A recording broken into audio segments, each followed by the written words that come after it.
Welcome to S academy. आज हम आपके लिए लाए हैं बिजनेस पार्ट 2 क्लास 12th का। इससे पहले भी हम लोगों ने पार्ट 1 में अच्छे से सब कुछ जाना था कि बिज़नेस क्या होता है, और बिज़नेस की क्लास 12th का पहला चैप्टर जो कि nature and significance of management का हम लोगों ने डेफिनेशन भी जान लिया कि मैनेजमेंट क्या होता है, विदाउट मैनेजमेंट क्या बिज़नेस सर्वाइव करेगा कि नहीं करेगा, उस चीज़ को हम लोगों ने अच्छे से जाना। ठीक है, उसके बाद हम लोगों ने कई धीरे धीरे कैरेक्टर के बारे में बात की, इफेक्टिव की बात की, एफिशिएंट की बात की, वर्कर कब इफेक्टिव और एफिशिएंट कहलाएगा, और उसके अगर वर्कर इफेक्टिव और एफिशिएंट है तो उससे क्या फ़ायदा और क्या नुकसान है, सारी बातें हम लोगों ने प्रीवियस वीडियो में अच्छे से कर ली थी। तो आज हम और आगे बढ़ेंगे, धीरे धीरे करके चैप्टर को अच्छे से कंप्लीट करेंगे। चैप्टर के हम पूरा क्लास 12 का बिजनेस पूरा अच्छे से एक्सप्लेन करेंगे। केस स्टडी को सॉल्व करने का जो सबसे आसान तरीका होता है कि आप हर एक कंसेप्ट को डिटेल से समझो, हर एक टॉपिक को इतना डीप में आप स्टडी कर लो कि उससे रिलेटेड अगर कोई केस स्टडी बनता भी है तो आपको कोई दिक्कत नहीं आने वाली है। ठीक है, तो कोशिश ये करिए कि हर एक कंटेंट को सिर्फ समझने की ज़्यादा कोशिश करिए। कंटेंट लिखना है, कॉपी राइट करना है या कुछ लिखना है, नोट वगैरह डाउन करना है तो मैं PDF आपको ऑलरेडी अलाउ करा दूंगा, आप नोट्स डाउनलोड कर लेना, देख लेना। लेकिन मज़ा तो तब आएगा ना जब आप उस कंटेंट को अच्छे से डीप में स्टडी कर लोगे। कोई पूछेगा भाई इफेक्टिव क्या होता है, मान लो कोई वर्कर है वो ऐसा काम कर रहा है तो आप बताओ इफेक्टिव है कि एफिशिएंट है, आप कब बता पाओगे? आप तभी बता पाओगे जब आप डिटेल में उस चीज़ को अच्छे से कंसेप्ट को समझाओगे, डीप स्टडी की होगी तब समझ में आएगा। ऐसा थोड़ी ना है कि थोड़ा सा एग्जांपल लिया बस काम बन गया, काम तो बन गया, केस स्टडी कैसे सॉल्व करोगे? अब आजकल 12th में क्या हो रहा है, ज़्यादातर केस स्टडी आ रहा है, तो केस स्टडी को समझना पड़ेगा, समझोगे तो आप आंसर दोगे। उससे पहले आप टॉपिक को समझो, टॉपिक को डिटेल में समझते हैं अच्छे से तो पूरा बात समझ में आएगी। ठीक है, चलो तो हम लोगों ने जो कल कवर किया था, चलो देखो कल जो हम लोगों ने पढ़े थे इसमें तो मीनिंग ऑफ मैनेजमेंट कंप्लीट किया था। ठीक है, फिर हम लोगों ने और क्या कंप्लीट किया था, तो एफिशिएंसी एंड इफेक्टिव कंप्लीट कर लिया था, कैरेक्टर ऑफ मैनेजमेंट कंप्लीट कर लिया था। आज हम आपको ये बताएंगे ऑब्जेक्टिव ऑफ मैनेजमेंट क्या होता है, मैनेजमेंट के मेन ऑब्जेक्टिव क्या है। ठीक है, उस ऑब्जेक्टिव को समझेंगे, आराम से समझ में आएगा, सारी बातें डिटेल में देखेंगे, आ जाएगा। ठीक है, तो स्टार्ट करते हैं आज अपना नया टॉपिक ऑब्जेक्टिव ऑफ मैनेजमेंट। चलो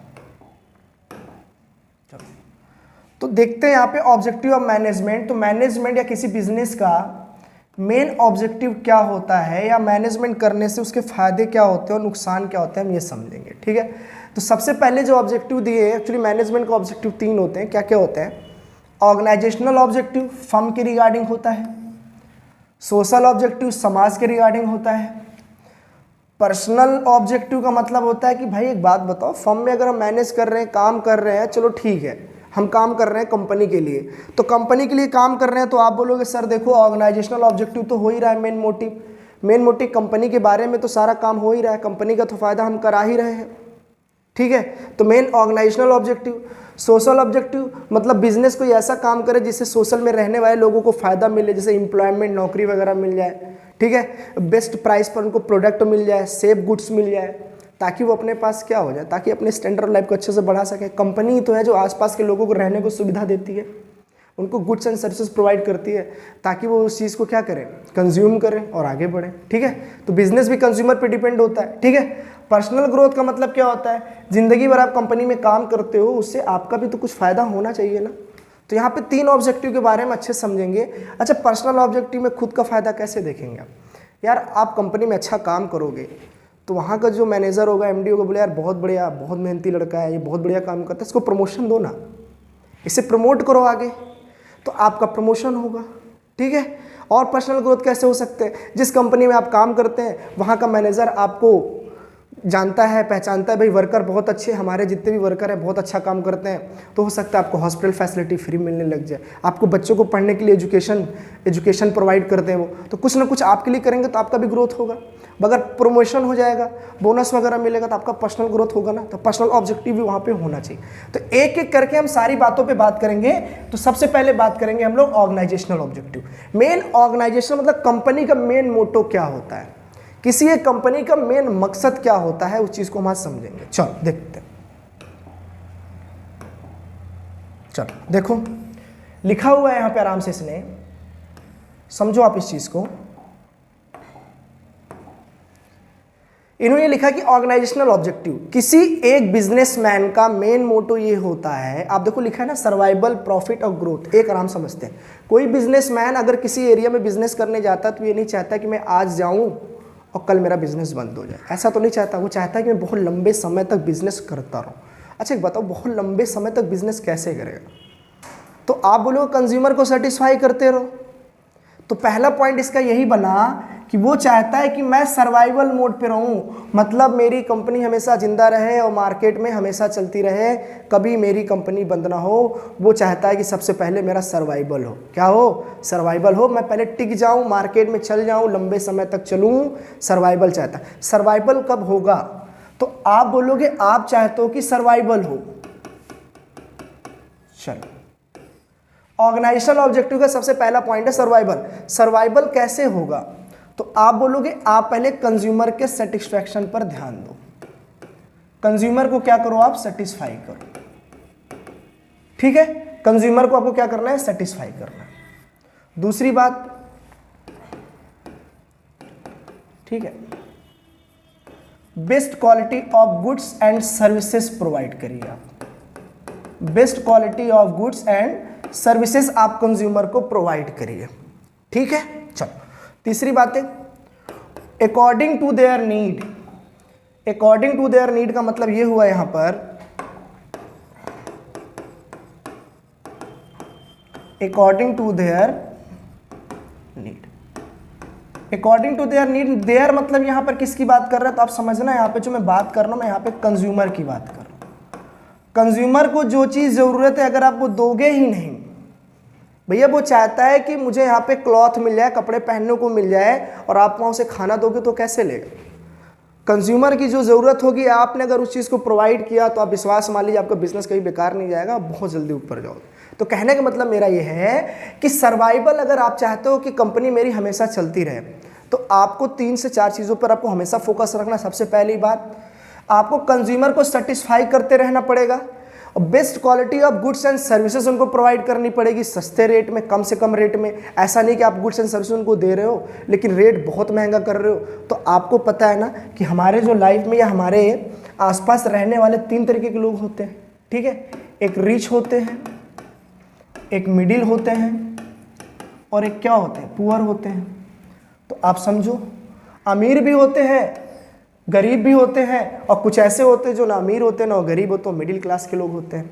तो आप बोलोगे अगर आपने कोई प्रोडक्ट बनाया तो आप जाहिर बात है इन तीनों को देखकर बनाओगे, इन तीनों को देखकर बनाओगे।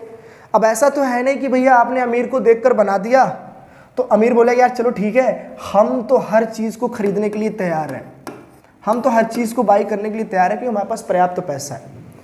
मिडिल क्लास बोलेगा चलो यार थोड़ा बहुत हम भी क्या करेंगे, अफोर्ड कर लेंगे। लेकिन गरीब बंदा बोलेगा यार हमारे पास इतना पैसा ही ना हो तो हम आपके गुड्स कैसे खरीदेंगे, नहीं खरीदेंगे। तो आपको क्या करना है ना, बिजनेसमैन क्या करता है वहाँ पर कि बिजनेसमैन जिस एरिया में अपना बिजनेस ओपन करता है उस एरिया के लोगों को देख कर ही अपने बिजनेस का गुड्स का रेट रखता है।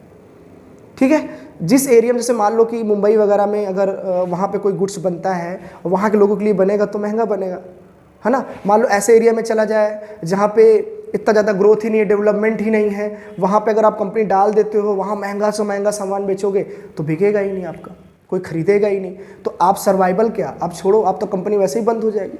तो कहने का मतलब मेरा यही है, अगर आप सर्वाइवल चाहते हो तो best quality of goods and services और प्राइस पर बहुत अच्छे से ध्यान रखना है।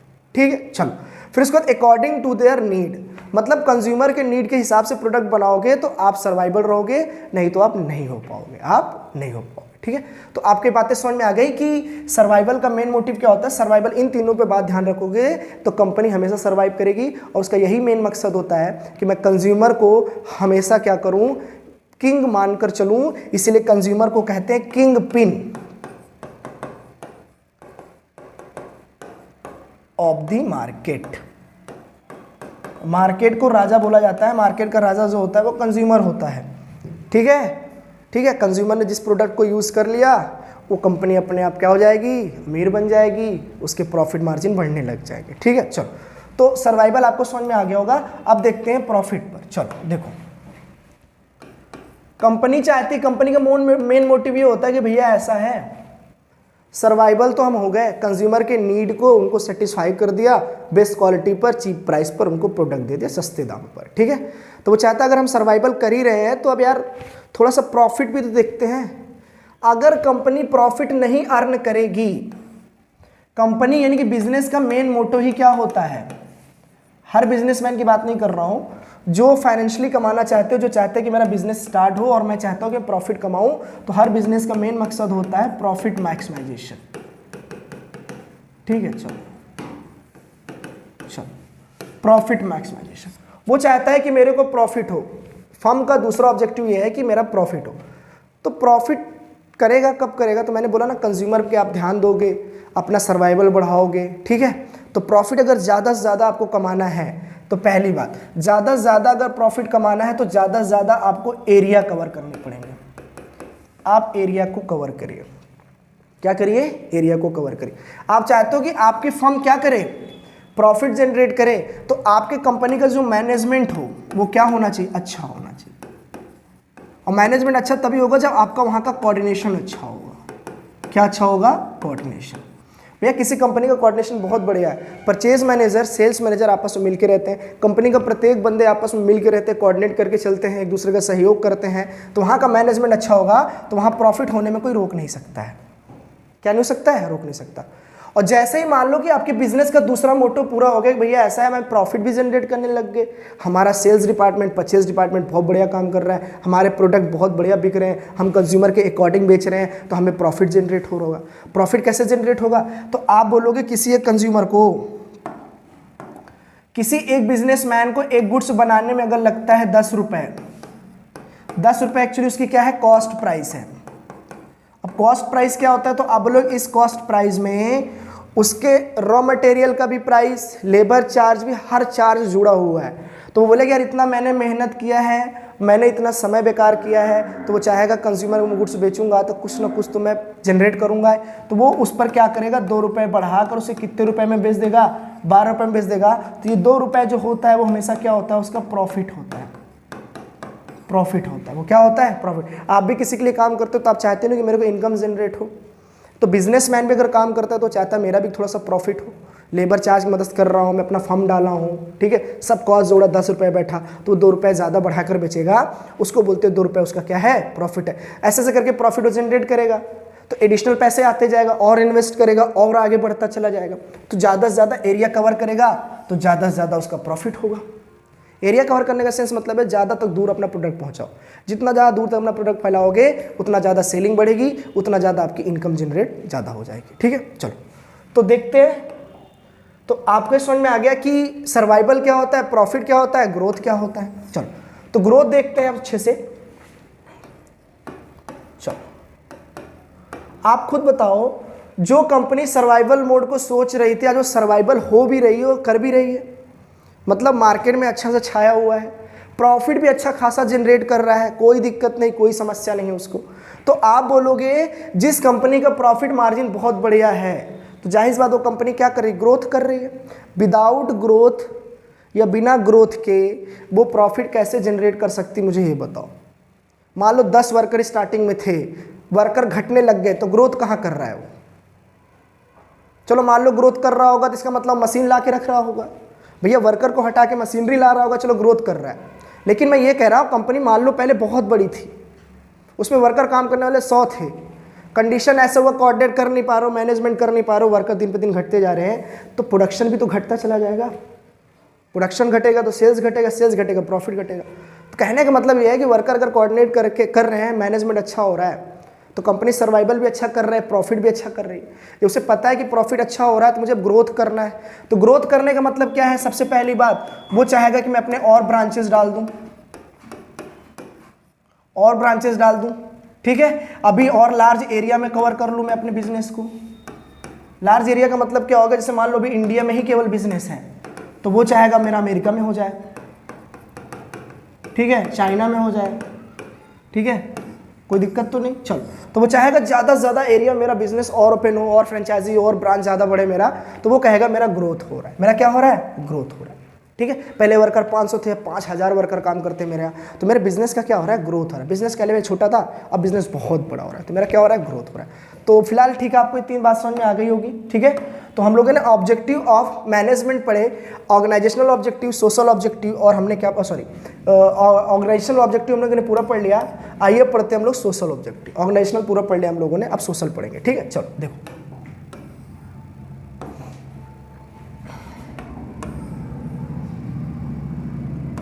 चलो समझते हैं सोशल ऑब्जेक्टिव क्या होता है, थोड़ा पढ़ के देखो, फिर आपको अच्छे समझ में आ जाएगा। जैसे social objective is to provide some benefit to society like applying environmental friendly practice in the production process and giving employment to क्या लिखा है, disadvantage section of society etcetera. Example TISCO, ITC, Asian paint वगैरह। ऐसे ये क्या है, क्या समझाना चाह रहा है, तो मैं आपको अच्छे समझाता हूँ। चलो देखो,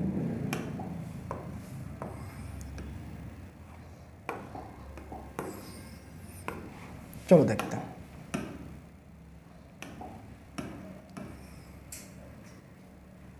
चलो देखो, समझोगे तो आराम से आ जाएगा, बहुत हार्ड नहीं है। चलो, सोशल ऑब्जेक्टिव का मेन मोटिव ये होता है भाई कि बिजनेसमैन अगर कोई बिजनेस ओपन कर रहा है तो वो उसका मेन मोटिव ना ऑर्गेनाइजेशनल ऑब्जेक्टिव के साथ साथ सोशल ऑब्जेक्टिव भी होना चाहिए। जैसे ऐसा नहीं कि उस सोसाइटी में जाके आप बिजनेस ओपन कर रहे हो, फिर वहाँ से स्मोक वगैरह बहुत ज़्यादा निकल रहा है, वहाँ के आसपास रहने वाले लोगों को बहुत दिक्कत है, तो गलत बात है।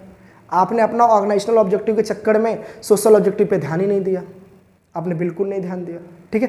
तो सोशल ऑब्जेक्टिव पे आपको ध्यान देना चाहिए। तो आप किस किस टाइप दे सकते हो फर्म के अंदर, जैसे मान लो कोई गुड्स एंड सर्विसेज आप प्रोवाइड कर रहे हो, ठीक है, तो वो पहली बात तो गुड्स एंड सर्विसेज आप प्रोवाइड कर रहे हो एकदम फ्रेश होना चाहिए, अच्छा होना चाहिए, बेकार नहीं होना चाहिए, लीगल नहीं होना चाहिए, ठीक है। दूसरी बात और सोशल ऑब्जेक्टिव आप क्या कर सकते हो, तो आप बोलोगे ऐसा भाई जब फर्म ओपन कर रहा था मैं, तो उनको नौकरियां भी तो मैं ही दे रहा था, तो आप एम्प्लॉयमेंट दे रहे हो, तो आप सोशल का फ़ायदा कर रहे हो, समाज का फ़ायदा कर रहे हो ना, कि भैया वहाँ के रहने वाले लोगों को मैं नौकरी दूंगा, मैं एम्प्लॉयमेंट दूंगा। तो वही तो लिखा है यहाँ पर कि गिविंग एम्प्लॉयमेंट, मैं आपको नौकरियां प्रोवाइड कर रहा हूँ। और कह रहा है कि प्रोडक्शन आप ऐसा करो जिससे वहाँ के रहने वाले लोगों को कोई दिक्कत ना हो। ऐसा ना हो कि आप प्रोडक्शन कर रहे हो ऐसे गुड्स का जिससे क्या हो रहा है, वेस्ट मटेरियल निकल रहा है, आप सोशल में छोड़ रहे हो जिससे लोगों को बहुत ज़्यादा दिक्कत हो रही है, तो आप ऐसा बिल्कुल मत करो।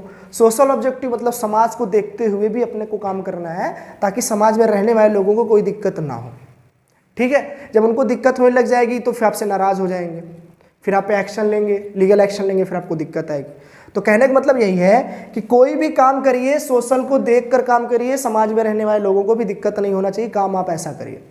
तो आपने क्या किया, उनको एम्प्लॉयमेंट दिया, प्रोडक्शन ऐसा कर रहे हो कि जिससे किसी को दिक्कत नहीं, और वेस्ट मटेरियल हम कलेक्ट करके दूर जाके फेंकवा रहे हैं, कोई दिक्कत नहीं है, तो वहाँ रहने वाले लोगों को कोई दिक्कत ही नहीं है। और सोशल ऑब्जेक्टिव आप कैसे कर सकते हो, तो वहाँ पर रहने वाले लोगों को, जैसे कि आप सोशल ऑब्जेक्टिव ऐसे भी कर सकते हो, भाई आपके यहाँ अगर कोई वर्कर काम कर रहा है, ढेर सारे वर्कर हैं, ठीक है, आप उनको फैसिलिटी दे दो, हॉस्पिटल फैसिलिटी दे दो, एजुकेशन फैसिलिटी दे दो, तो इससे क्या होगा, सोशल में अवेयरनेस बढ़ेगा, भाई हमारे यहाँ काम करने वाले लोगों को सारी सुविधाएं मिलती है, मेडिकल ट्रीटमेंट आप फ्री कर दो, हर वीक कराना चालू कर दो, ठीक है। तो ऐसे अगर फैसिलिटी आप दोगे तो सोशल में एक मैसेज पहुँचेगा, भैया ऐसा है कि एसजे अकेडमी में काम करने वाले जितने भी वर्कर हैं उनको अलग से एक क्या किया जाता है, प्रमोशन दिया जाता है, जैसे कि मेडिकल ट्रीटमेंट मिलता है, ठीक है, एजुकेशन फैसिलिटी मिलती है, ठीक है, तो उनको प्रमोशन भी मिलता है। तो एक्चुअली में सोशल में ये एक मैसेज आ रहा है, तो समाज में रहने वाले लोगों लगे यार ये कंपनी बहुत बढ़िया है, हमारे लिए कुछ ना कुछ करती है, तो हमें भी इसके लिए कुछ ना कुछ करना होगा। तो वो क्या करेंगे, तो वो कंपनी के लिए और ज़्यादा मेहनत करेंगे, कंपनी और ज़्यादा प्रोडक्शन करेगी, उसका और ज़्यादा ग्रोथ होगा, और ज़्यादा प्रॉफिट करेगी। तो इससे क्या होता है ना, सब कुछ डिपेंड करता है। तो आप ऑर्गेनाइजेशनल ऑब्जेक्टिव के साथ साथ आपको सोशल ऑब्जेक्टिव पर भी ध्यान देना चाहिए, ठीक है। चलो तो दूसरा देखते हैं अब हम लोग।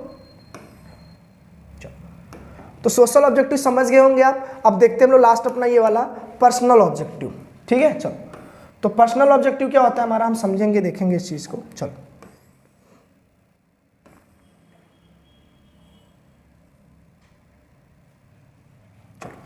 पर्सनल ऑब्जेक्टिव का मतलब क्या होता है कि भाई अगर कोई इंसान आपके यहाँ कंपनी में काम करता है, कोई वर्कर, तो वो चाहता है कि सारी मेहनत तो हम कर रहे हैं कंपनी के लिए, अगर कंपनी हमारे लिए भी अगर ना सोचे तो फिर उस कंपनी के लिए हम क्यों सोचें। तो कहने का मतलब ये है कि कंपनी का मोटो था कि ऑर्गेनाइजेशनल ऑब्जेक्टिव, भाई ऑर्गेनाइजेशन पे ध्यान दिया, आपका हमने सपोर्ट किया, आप सर्वाइवल भी हो गए, प्रॉफिट भी अर्न कर रहे हो, ग्रोथ भी हो रहा है आपका, सोशल अवेयरनेस पे भी आप ध्यान दे रहे हो। तो हम जो काम कर रहे हैं, हमें पर्सनल ऑब्जेक्टिव हमारा भी तो होना चाहिए कुछ, तो वर्कर वहाँ जो होते हैं वो करते हैं, हमारे पर्सनल ऑब्जेक्टिव भी है, हमें अपने पर भी कुछ फोकस करना है। तो पर्सनल ऑब्जेक्टिव में क्या हो सकता है, आप बोलोगे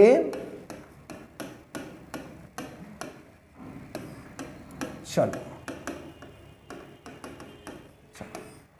पर्सनल ऑब्जेक्टिव में क्या हो सकता है, तो भाई बोलेगा कि ऐसा है, हमारा प्रमोशन होना चाहिए। अगर किसी व्यक्ति का प्रमोशन हो जाएगा तो बोलेगा यार हमारा तो खुद यार ग्रोथ हो रहा है, हमारा खुद ग्रोथ हो रहा है, हम पहले क्या थे, वर्कर थे, आज हमें मैनेजर बना दिया गया, हमारा प्रमोशन हुआ, हम बहुत खुश हुए, हम बहुत खुश हुए, हमारा पर्सनल ग्रोथ हो गया, हमारे पर ध्यान दिया जा रहा है। ठीक है, चलो दूसरी बात, अगर उसे मेडिकल ट्रीटमेंट मिलता रहा, मेडिकल ट्रीटमेंट कंपनी हर वीक करता रहा, तो ये बोला ऐसा यार ये हमारे पर भी ध्यान दे रहे हैं, तो कहीं ना कहीं हमारे ऑब्जेक्टिव को भी सेटिस्फाई कर रहे हैं। ठीक है, हमारे ऑब्जेक्टिव को क्या कर रहे हैं, वो सेटिस्फाई कर रहे हैं। चलो देखो,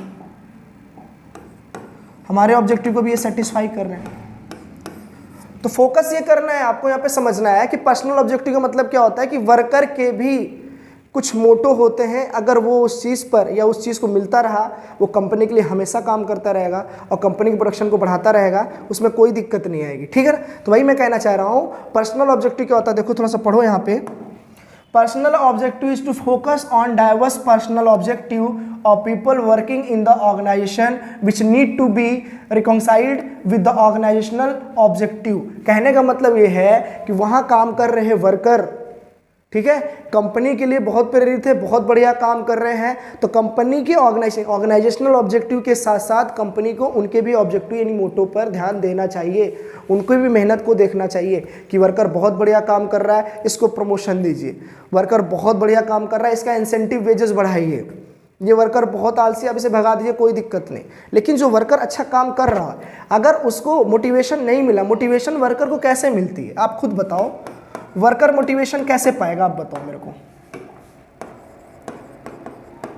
वर्कर को मोटिवेशन किस हिसाब से मिलेगी? भैया वर्कर को जो मोटिवेशन मिल सकती है, तो आप बोलोगे वर्कर कई प्रकार के होते हैं, तो मोटिवेशन जो उनको मिलेगी, देखो कैसे मिलेगी। सब कोई इंसान ना पैसा नहीं चाहता, हर किसी को फाइनेंशियली मोटिवेशन नहीं चाहिए, हर किसी का मकसद जो है ना पैसे का नहीं होता है। तो आप बोलोगे और कैसे कर सकते इसको, तो मैंने बोला अगर मान लो कोई पैसे से होना चाह रहा है, तो आप उसे क्या दे सकते हो, बोनस दे दोगे, खुश हो जाएगा। उसे क्या दे दोगे, बोनस दे दोगे, खुश हो जाएगा। कोई काम कर रहा है आपके लिए या प्रोडक्शन वगैरह कहीं से ला रहा है, रॉ मटेरियल ला रहा है, खुशी खुशी आप उसे कमीशन दे दोगे तो वो भी खुश हो जाएगा। लेकिन ये वो बंदे हैं जिनको पैसे से खुशी मिलती, तो मोटिवेशन पैसे से भी मिलता है।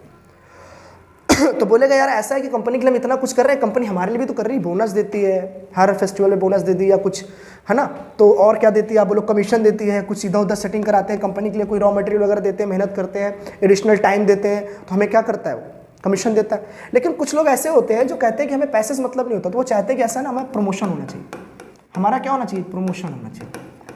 ठीक है, ठीक है, प्रमोशन होना चाहिए। और तरीके कैसे हो सकते हैं, बोले कंपनी वगैरह में हम काम करते हैं, हर वीक हम कुछ ने अच्छा काम किया, तो ऐसा है कि मैनेजर हमारा है, हमारे लिए ताली वगैरह मंगा दे, ताली वगैरह बजवा दे, हमने आज इस वीक बहुत बढ़िया काम किया है, ठीक है ना, तो वीक ऑफ द एम्प्लॉय हमें बना दे, ठीक है, तो प्रमोशन दे दे। ठीक है, तो नॉन फाइनेंशियली मतलब जो बहुत बढ़िया काम कर, जिनको नेम फेम बहुत पसंद होता है, वो चाहते हैं कि हमारा बस नाम हो, उन्हें पैसे से मतलब नहीं होता। तो कंपनी में जो वर्कर करते हैं वो दो तरह के होते हैं, कुछ पैसे से मोटिवेट होते हैं, तो कुछ जो है नॉन फाइनेंशियली मोटिवेट होते हैं। तो यही वर्कर यहाँ कह रहा है यहाँ पर समझने के लिए कि पर्सनल ग्रोथ क्या होता है ना, कि पर्सनल ग्रोथ में यहाँ पे लोगों मतलब वर्कर काम कर रहे हैं उनका भी ग्रोथ होना है। ऐसा नहीं कंपनी बढ़ती चली जा रही है, वर्कर वही 20 साल से काम कर रहा था ग्राउंड लेवल, आज भी ग्राउंड लेवल पर ही काम कर रहा, तब तो गलत बात है ना। ऑर्गेनाइजेशनल ऑब्जेक्टिव के साथ साथ सोशल पे भी ध्यान दीजिए और पर्सनल पर भी ध्यान दीजिए। मतलब आप कंपनी के लिए कर रहे हो, आप सोशल के लिए भी कर रहे हो, तो खुद के लिए भी तो करो कुछ। पर्सनल ऑब्जेक्टिव या पर्सनल मोटो नहीं पूरा होगा तो कोई मतलब थोड़ी ना है आपका आने का। ठीक है, चलो तो देखते हैं आज हम लोगों ने क्या क्या पढ़ा अभी तक। ठीक है, तो अभी हम लोगों ने जो कवर किए हैं फिलहाल, तो हम लोगों ने ऑब्जेक्टिव ऑफ मैनेजमेंट कंप्लीट कर लिए हैं। ठीक है, अभी एक और टॉपिक कंप्लीट करते हैं जिसको हम लोग बोलते हैं इंपॉर्टेंट ऑफ मैनेजमेंट। ठीक है, तो देखते हैं इंपॉर्टेंट ऑफ मैनेजमेंट क्या होता है। चलो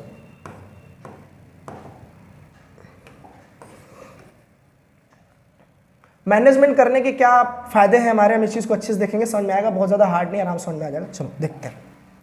तो आप बोलो इंपॉर्टेंट ऑफ मैनेजमेंट, कैरेक्टर पढ़ चुके थे यानी फीचर्स ऑफ मैनेजमेंट हम पढ़ चुके थे, ऑब्जेक्टिव ऑफ मैनेजमेंट पढ़ लिए, अचीविंग ग्रुप गोल। मैनेजमेंट अगर आप करते हैं, आप चाहते हो कि हमारा काम हर एक स्टेप बाय स्टेप सिस्टमैटिक तरीके से हो। काम अगर हमारा सिस्टमैटिक तरीके से हो रहा है, सिस्टमैटिक तरीके से हो रहा है, तो आपको यार एक बात बताओ, मैनेजमेंट तो एक प्रोसेस है। अगर एक सिस्टमैटिक तरीके से हमारा काम हो रहा है तो जाहिर बात अपने लक्ष्य को, अपने एम को हम आराम से पा लेंगे।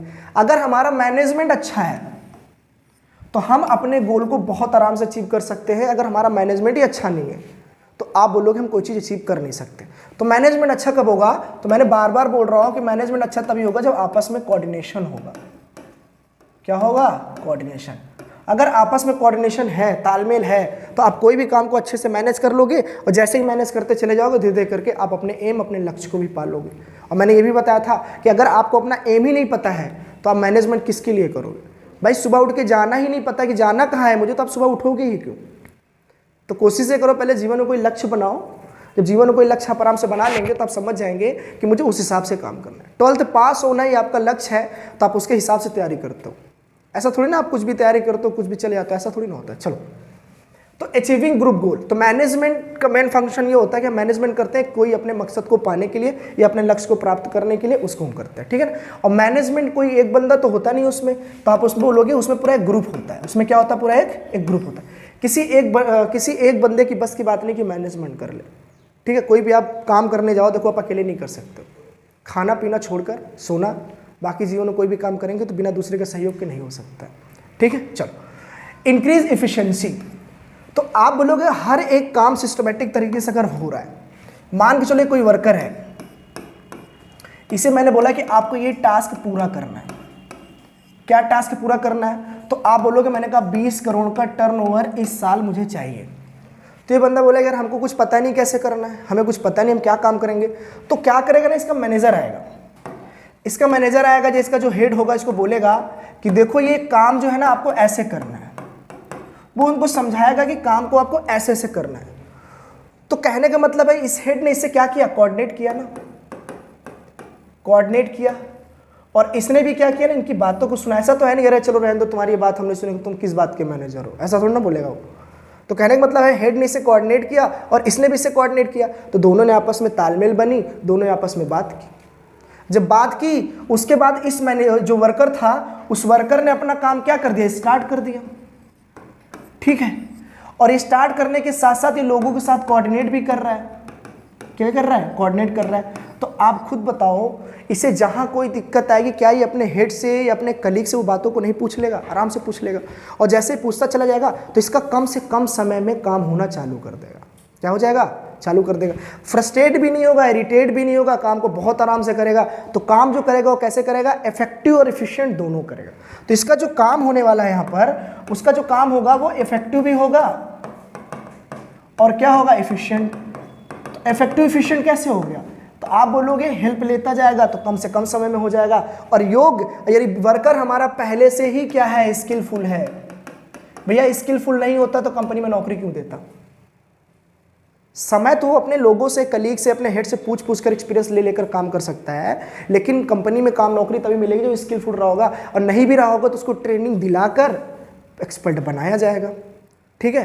तो समय तो तभी बचा पाएगा जब लोगों से कोऑर्डिनेट करेगा, तालमेल बनाएगा, तभी तो वो क्या कर पाएगा? समय बचा पाएगा। ऐसे तो समय नहीं बचा पाएगा वो, ठीक है। तो आप यहाँ आराम से बोल सकते हो यहाँ पे ये बात कि इंक्रीज इफिशिएंसी, मैनेजमेंट किसी कंपनी का अच्छा है तो वर्कर की इफिशिएंसी के साथ साथ इफेक्टिव भी बढ़ता है, ठीक है। तो वर्कर जो है इफेक्टिव के साथ साथ इफिशिएंट भी होता है, ठीक है। कम से कम समय में और अच्छा काम कर जाता है, ठीक है। चलो, तो तीसरा देखते हैं यहाँ पे समझने के लिए। चलो इसको भी समझते हैं, थोड़ा सा टाइम लेते हैं। अभी पहले आते हैं अचीविंग पर्सनल ऑब्जेक्टिव। अगर किसी कंपनी का मैनेजमेंट बहुत बढ़िया है किसी कंपनी का मैनेजमेंट, तो वर्कर वहाँ पे ऑर्गेनाइजेशनल ऑब्जेक्टिव के साथ साथ पर्सनल ऑब्जेक्टिव पर भी ध्यान दे देता है। उसका खुद का भी ग्रोथ होता है। भाई कंपनी अगर आगे बढ़ती जाएगी तो ऐसा नहीं आपको छोड़ देगी, आपके भरोसे तो बढ़ रही है वो। तो इसका मतलब जैसे जैसे वो आगे बढ़ती जाएगी तो आपको भी प्रमोशन, ट्रांसफ़र, आप अभी सुपरवाइजर थे कल आपको मैनेजर बना दिया जाएगा, ऐसे ऐसे करके आप पर भी ध्यान दिया जाता है। कब? जब उस कंपनी का मैनेजमेंट अच्छा होता है। वहाँ पे काम कर रहे हर एक व्यक्ति के दिलों में जो इच्छा होती है वो एकदम अच्छी वाली होती है। ऐसा नहीं कि किसी का हम शोषण करने के लिए बैठे हैं, एक्सप्लॉइटेशन करने के लिए हम नहीं बैठे हैं यहाँ पे किसी के लिए। हम हर किसी का सहयोग करेंगे, क्योंकि यहाँ सबका विकास होगा तो हमारा भी होगा। भाई कंपनी आगे बढ़ेगी तभी तो हम आगे बढ़ेंगे। ऐसा थोड़ी ना है कि कंपनी को हम गिरा के अपने को आगे बढ़ाना चाहिए, कभी पॉसिबल है ही नहीं। कंपनी पे के भविष्य पे ही तो आपका भविष्य निर्भर है, और आपकी मेहनत पर कंपनी का भविष्य निर्भर है। तो वही चीज़ है यहाँ समझो। अचीविंग पर्सनल ऑब्जेक्टिव, तो यहाँ पे लोग अपना ऑब्जेक्टिव भी यानी कि पर्सनल ऑब्जेक्टिव को भी क्या कर लेते हैं, अचीव करते हैं। चलो, और साथ में धीरे धीरे अगर मैनेजमेंट अच्छा है किसी कंपनी का, तो आप बोलोगे डेवलपमेंट ऑफ सोसाइटी। उस समाज में जिस एरिया में बिजनेस ओपन होता है वहाँ के आसपास का एरिया ऑटोमेटिक क्या हो जाता है, डेवलप्ड हो जाता है। ठीक है, जैसे एक इंस्टीट्यूट पढ़ाने वाली कोचिंग इंस्टीट्यूट अगर किसी एक एरिया में खुल जाती है तो वहाँ के बच्चों को वो पढ़ा के क्या करती है, वेल एजुकेट कर देती है। कहने का मतलब ये है कि चाहे छोटा सा फॉर्म हो, चाहे बड़ा सा हो, चाहे जिस प्रकार का इंस्टीट्यूट हो, अगर वहाँ पे खुलता है, अगर गलत इंस्टीट्यूट खुलेगा तो वहाँ के लोगों को क्या कर देगा, गलत बना देगा। अगर अच्छी इंस्टीट्यूट खुल जाएगी तो क्या करेगा, वहाँ के लोगों का भविष्य बना देगा, मतलब डेवलप्ड कर देगा। तो फर्म भी वही चीज़ है कि अगर फर्म है, अब फर्म जिस एरिया में ओपन हो चुका है, अगर वहाँ के लोगों के बारे में ध्यान दे दिया उसने, तो वहाँ के लोग क्या हो जाएंगे, डेवलपमेंट ऑफ सोसाइटी, यानी कि वहाँ के समाज का क्या कर देगा, वो विकास कर देगा, क्योंकि वहीं के लोगों को नौकरी देगा, वहीं के लोगों के लिए गुड्स एंड सर्विसेज बनाएगा। मैंने बताया था ना आपको, इकोनॉमिक्स में जाके देख लेना, सर्कुलर फ्लो ऑफ इनकम मैंने पढ़ाया है कि कैसे पैसा घूमकर आपके पास आता है। सेम वही चीज़ यहाँ पे भी है कि पैसा पाता जाएगा, बिजनेसमैन को भी प्रॉफिट होगी, वो अपना डेवलपमेंट करता जाएगा, तो आसपास के लोगों को भी क्या करता जाएगा, डेवलपमेंट करता चला जाएगा। तो डेवलपमेंट ऑफ सोसाइटी, जिस कंपनी का मैनेजमेंट अच्छा होता है तो उस मैनेजमेंट के फायदे से वहाँ के वर्कर को ही नहीं, आसपास के लोगों को भी फायदा होता है। ठीक है, तो डेवलपमेंट ऑफ सोसाइटी समझ में आ गया। ठीक है, क्रिएट डायनेमिक इन्वायरमेंट का मतलब क्या होता है आप समझिएगा। अगर जिस कंपनी का मैनेजमेंट बहुत बढ़िया होता है, आप समझना इस चीज़ को। चलो, ये लास्ट है हमारा। चलो ठीक है, देखते हैं डायनेमिक इन्वायरमेंट क्या होता है, समझते हैं।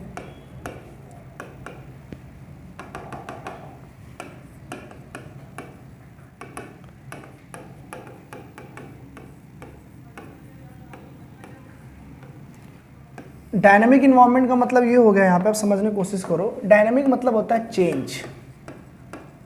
जैसे आप किसी कंपनी में काम कर रहे हो, एक नॉर्मल बेसिक एग्जांपल लेते हैं। जैसे आप मान लो कहीं घूमने का प्लान बनाए थे, बहुत अच्छा मौसम है, हवाएं बहुत बढ़िया चल रही, तो आपको लग रहा है यार दोस्तों के साथ चलते हैं, बाइक से घूम कर आते हैं।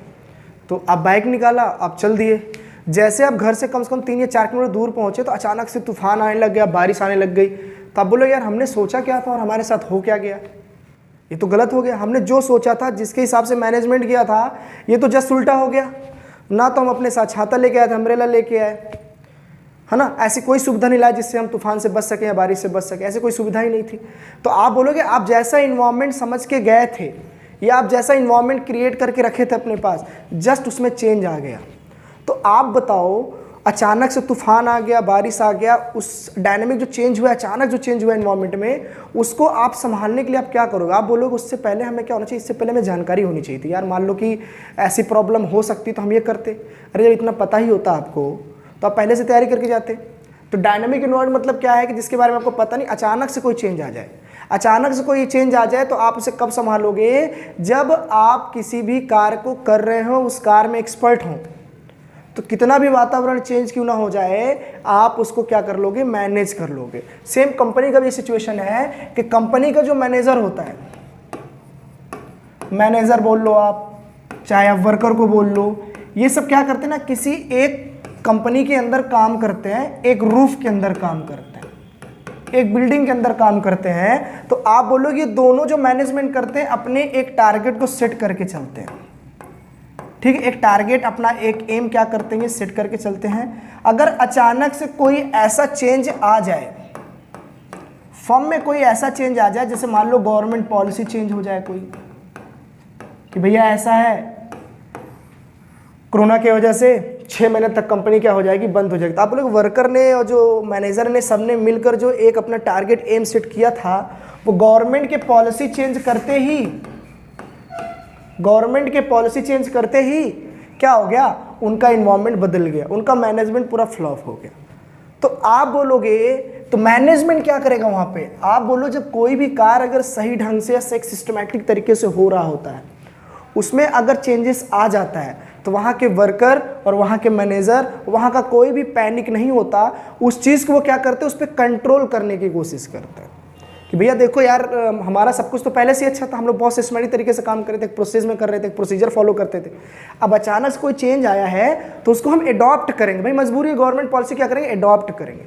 तो कहा जाता है जिस कंपनी का मैनेजमेंट अच्छा होता है तो वहाँ पे डायनामिक जैसे चेंजेस कोई भी आता है वो चीज़ को एडॉप्ट कर लेते हैं, इतना पैनिक नहीं होते हैं।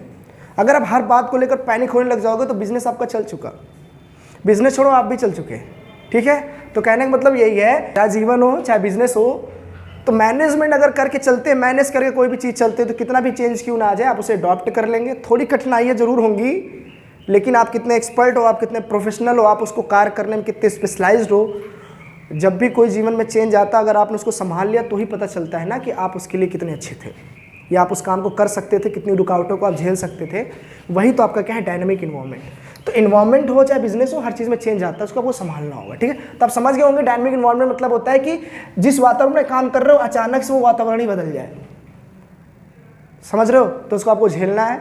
तो जो झेल ले जाता है वही तो कहा जाता है ना कि आपने अच्छे से मैनेज कर लिया, तो उसी को बोलते हैं मैनेजमेंट, आपने अच्छे से मैनेजमेंट किया, ठीक। चलो, तो फिलहाल आपको सारी बातें समझ में आ गई होंगी। तो आज हम लोगों ने जो टॉपिक कवर किए हैं, हम लोगों ने ऑब्जेक्टिव ऑफ मैनेजमेंट के साथ साथ, चलो, ऑब्जेक्टिव ऑफ मैनेजमेंट के साथ साथ मीनिंग, एफिशिएंसी, कैरेक्टर, ऑब्जेक्टिव और इंपॉर्टेंट, ये 5 पॉइंट हम लोगों ने अच्छे से कवर कर लिया, ठीक है। तो जाइए अपने दोस्तों को अच्छे से बताइए, उनको समझाइए कि वो वीडियो को देखें, सारा कंटेंट बताया जा रहा है, ठीक है, सारा कुछ आपको समझ में आ रहा है। चलिए, ओके, बाय, धन्यवाद।